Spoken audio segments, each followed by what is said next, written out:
നല്ല ടേസ്റ്റി ആയിട്ടുള്ള ഒരു നൂഡിൽസിൻ്റെ റെസിപ്പി ആയാലോ. ഇത് ചിക്കൻ നൂഡിൽസാണ് കേട്ടോ. നമുക്ക് വളരെ ഈസി ആയിട്ട് നല്ല ടേസ്റ്റി ആയിട്ട് ചെയ്തെടുക്കാൻ പറ്റുന്ന ഒരു ചിക്കൻ നൂഡിൽസിൻ്റെ റെസിപ്പിയാണ്. ഇത് ഞാൻ ഇൻസ്റ്റൻറ്റ് നൂഡിൽസ് ഉപയോഗിച്ചിട്ടല്ല കേട്ടോ ചെയ്തേക്കുന്നത്. നമ്മൾ സാധാരണ നൂഡിൽസ് വാങ്ങാൻ കിട്ടുമല്ലോ സൂപ്പർ മാർക്കറ്റിലൊക്കെ, അത് വാങ്ങിയിട്ട് അങ്ങനെ ചെയ്തെടുത്തതാണ് കേട്ടോ. അപ്പം ഇത് എങ്ങനെയാണ് ചെയ്യേണ്ടതെന്ന് നോക്കാം. അപ്പോൾ ഞാനത് അതിൻ്റെ ഒരു ഭാഗം എടുത്തിട്ട് പാത്രത്തിൽ വെള്ളം ഒഴിച്ച് ചൂടാക്കി അതിലോട്ട് നൂഡിൽസ് ഇട്ട് വേവിച്ചെടുത്തു. ഒരല്പം ഉപ്പും കുറച്ച് എണ്ണയും കൂടെ ഒഴിച്ചിട്ടുണ്ടായിരുന്നു. ഇതൊന്ന് വെന്തതിന് ശേഷം ഉടനെ തന്നെ നമ്മളിത് പൈപ്പ് വെള്ളത്തിൽ കഴുകിയെടുക്കാവുന്നതാണ് കേട്ടോ. തണുത്ത വെള്ളത്തിലോ നമുക്കിതൊന്ന് പെട്ടെന്ന് കഴുകിയെടുക്കണം, ഇല്ലെങ്കിൽ ഇതിങ്ങനെ തമ്മിൽ ഒട്ടി പിടിച്ചിട്ട് പോവും. അപ്പോൾ ഇതിങ്ങനെ കഴുകുന്ന സമയത്ത് ഇതിൽ സ്റ്റാർച്ചൊക്കെ ഒന്ന് പോയിട്ട് നല്ല വിട്ട് കിട്ടുന്ന രീതിയിൽ നമുക്ക് എടുക്കാൻ പറ്റും. അപ്പോൾ ഇങ്ങനെയാണ് കേട്ടോ വേണ്ടത്.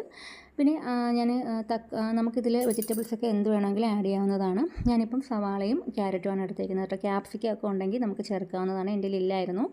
പിന്നെ വെളുത്തുള്ളി വേണം. അപ്പോൾ ഞാനിപ്പോൾ ചിക്കൻ നൂഡിൽസാണ് ചെയ്യുന്നത്. അപ്പോൾ ചിക്കൻ ഞാൻ സാധാരണ നമുക്ക് ഫ്രൈ ചെയ്യാൻ വേണ്ടിയിട്ട് മാരിനേറ്റ് ചെയ്ത് വെച്ചിരുന്ന ചിക്കനാണ് കേട്ടോ. അപ്പോൾ അത് ഞാൻ ചെറിയ പീസായിട്ട് മുറിച്ചെടുത്തിട്ടുണ്ടായിരുന്നു. പിന്നെ അതിലോട്ട് എക്സ്ട്രാ ആയിട്ട് സോയാ സോസും ടൊമാറ്റോ സോസും ഒഴിച്ചിട്ടുണ്ടായിരുന്നു. പിന്നെ പാൻ അടുപ്പത്ത് വെച്ചിട്ട് നമുക്ക് ഒലീവ് ഓയിലോ ബട്ടറോ എള്ളെണ്ണയോ ഒക്കെ നമുക്കിത് ചേർക്കാം. ഞാനിപ്പോൾ സൺഫ്ലവർ ഓയിലാണ് കേട്ടോ എടുത്തേക്കുന്നത്. അതൊന്ന് ഒഴിച്ചതിന് ശേഷം അതിലോട്ട് വെളുത്തുള്ളി ഇട്ടൊന്ന് മൂപ്പിച്ചെടുക്കാം. വെളുത്തുള്ളി നന്നായിട്ട് മൂത്ത് വരുന്ന സമയത്ത് നമ്മൾ ചിക്കൻ ഇട്ട് ജസ്റ്റ് ഒന്ന് ഫ്രൈ ചെയ്തതിന് ശേഷം അതിലോട്ട് തന്നെ സവാളയും ക്യാരറ്റ് നീളത്തിന് അരിഞ്ഞതും ചേർക്കാം. ഈ സമയത്ത് നമുക്ക് ഇഷ്ടമുള്ള വെജിറ്റബിൾസ് നമുക്ക് ആഡ് ചെയ്യാവുന്നതാണ്. അതും ഒന്ന് സോട്ടായതിന് ശേഷം അതിലോട്ട് കുറച്ച് വെള്ളം ഒഴിച്ചിട്ടുണ്ടായിരുന്നു. വെള്ളം ഒഴിച്ചതിന് ശേഷം അതിൽ വീണ്ടും ഞാൻ സോയാ സോസും ടൊമാറ്റോ സോസും ഒക്കെ ചേർത്തിട്ടുണ്ട്. അതൊക്കെ നമ്മുടെ ഇഷ്ടത്തിനനുസരിച്ച് ചേർക്കാവുന്നതാണ്.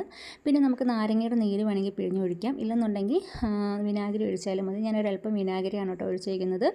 അത് ഒഴിച്ചിട്ട് നമുക്കിത് ഡ്രൈ ആയിട്ട് വേണമെങ്കിൽ നമുക്ക് ആ നൂഡിൽസ് അതിലോട്ടിട്ട് മിക്സ് ചെയ്തെടുക്കാം. അതല്ല കുറച്ചുകൂടെ ഒന്ന് ഒരു വെറ്റായിരിക്കുന്ന രീതിയിലാണ് വേണ്ടതെന്നുണ്ടെങ്കിൽ നമുക്ക് കുറച്ച് വെള്ളം, നമ്മുടെ ആവശ്യത്തിനുള്ള വെള്ളം അനുസരിച്ച് നമുക്ക് ചേർക്കാവുന്നതാണ് കേട്ടോ. അപ്പോൾ ഞാൻ അതിൽ ബാക്കിയുള്ളതിലോട്ട് നൂഡിൽസ് ഇട്ടു. പിന്നെ ഞാൻ എക്സ്ട്രാ ആയിട്ട് ഇതിൽ ഷെഷ്വാൻ നൂഡിൽസ് ചേർത്തിട്ടുണ്ടായിരുന്നു. അതിൽ കുറച്ചധികം വെളുത്തുള്ളിയുടെ ഫ്ലേവർ ഉണ്ട് കേട്ടോ. ഈ നൂഡിൽസിനൊക്കെ വെളുത്തുള്ളിയുടെ ഒരു ഫ്ലേവർ എനിക്ക് നല്ലതായിട്ട് തോന്നാറുണ്ട്.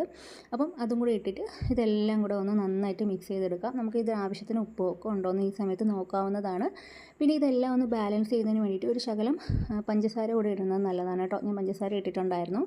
പിന്നെ പീനട്ട് ബട്ടർ ഉണ്ടെങ്കിൽ അതുകൂടെ നമുക്ക് ലിക്വിഡ് വെള്ളം ഒഴിക്കുന്ന സമയത്ത് നമുക്കൊരല്പം പീനട്ട് ബട്ടർ കൂടെ അതിൽ മിക്സ് ചെയ്ത് ചേർക്കാവുന്നതാണ്.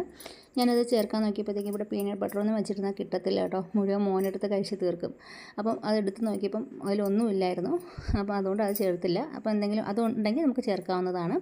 അപ്പം ഇത്രയേ ഉള്ളൂ, വളരെ സിമ്പിളായിട്ട് നമുക്ക് ചെയ്യാം. ഇതേ സാധനം നമുക്ക് പ്രോൺസ് ഉപയോഗിച്ചും ചെയ്യാവുന്നതാണ്. ഇതേ മെത്തേഡ് ചെയ്താൽ മതി, നല്ല ടേസ്റ്റാണ്. നമുക്ക് വീട്ടിൽ തന്നെ തയ്യാറാക്കി എടുക്കാം. പിന്നെ കുറച്ച് എള്ളും പിന്നെ ഒരു പുഴുങ്ങിയ മുട്ടയൊക്കെ വെച്ചൊന്ന് ഗാർണിഷ് ചെയ്തു. Thank you.